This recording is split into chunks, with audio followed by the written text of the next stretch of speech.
देखिए, भारतीय जनता पार्टी का जहां जहां शासन है वहां दलितों पर अत्याचार हो रहा है, पिछड़ों पर अत्याचार हो रहा है, महिलाओं पर अत्याचार हो रहा है, संविधान का खुला उल्लंघन हो रहा है और संविधान को बदलने की बात की जा रही है। और अगर कोई विपक्ष का सांसद वहां जाना चाहता है तो निश्चित तौर पर उसको जाने नहीं दिया जाता, उसके साथ जोर जबरदस्ती की जाती है, उसके समर्थकों को मारा पीटा जाता है, जोर जाती की जाती है।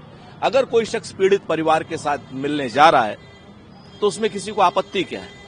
अगर विपक्ष के सांसद या विपक्ष के नेता मिलने नहीं जाते तो भारतीय जनता पार्टी, उनके समर्थक वर्ग के लोग कहते हैं कि ये गए नहीं, और अगर जाते हैं तो कह रहे कानूनी व्यवस्था बिगड़ रही है। चाहते क्या हैं आप लोग? एक तरफ तो उत्तर प्रदेश में जंगल राज है, हम नहीं जाएंगे पीड़ित परिवारों के साथ, पीड़ित न होने दीजिए उन परिवारों को, लॉ एंड ऑर्डर अपना इतना मजबूत कीजिए। आपके यहाँ अपराधी मस्त है, पुलिस पस्त है और जनता बिल्कुल पूरी तरीके से परेशान है। भारतीय जनता पार्टी के लोग तब क्या सो रहे थे जब ऐसा कुछ हो रहा था? इन्होंने कोई विरोध किया क्या? ये लोग उस वक्त क्या कर रहे थे? 1975 से लेकर के 2025 हो गया है, 50 साल हो गए हैं।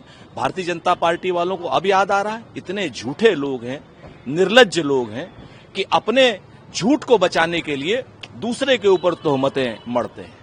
प्रहलाद जोशी जी, अगर कोई चीज हुई थी इंदिरा जी के पीछे आप खड़े होंगे और अपनी असफलताएं छुपाएंगे तो इंदिरा जी के पीछे आपको एक पाकिस्तान के दो पाकिस्तान होते हुए दिखाई देंगे, मजबूत संविधान होता हुआ दिखाई देगा, दलित आरक्षण मजबूत होता हुआ दिखाई देगा, पिछड़ा आरक्षण मजबूत होता दिखाई देगा।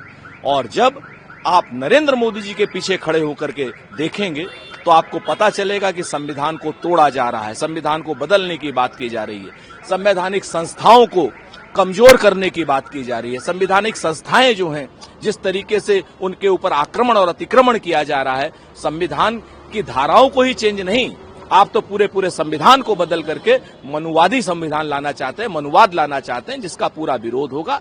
देश की जनता, नल, नील, कोल, भील, पिछड़े, आदिवासी सब लोग इस बात को समझ गए हैं। अब आपकी विदाई तय है, आप कुछ भी देखिए, जितनी जो भी विभत्स घटना हुई उसके खिलाफ उसको फांसी मिले, अपराधी को जल्द से जल्द ट्रायल हो। लेकिन भारतीय जनता पार्टी जो राजनीतिक वितंडावाद करना चाहती है, भारतीय जनता पार्टी जो इस विभत्स घटना के ऊपर राजनीति करना चाहती है, अक्षम्य अपराध है। एक फैक्ट फाइंडिंग कमेटी राजस्थान भी भेजे ना, जहां फ्रेंच महिला के साथ हुआ है, विभत्स कांड हुआ है। एक fact finding committee Madhya Pradesh में तो बल्कि 10-20 फैक्ट फाइंडिंग कमेटी भेजनी पड़ेगी। वहां पर तो इतने 10-20 फैक्ट फाइंडिंग कमेटी, आप अगर है हिम्मत आपकी तो उत्तर प्रदेश में भेजिए ना, महाराष्ट्र में भेजिए ना।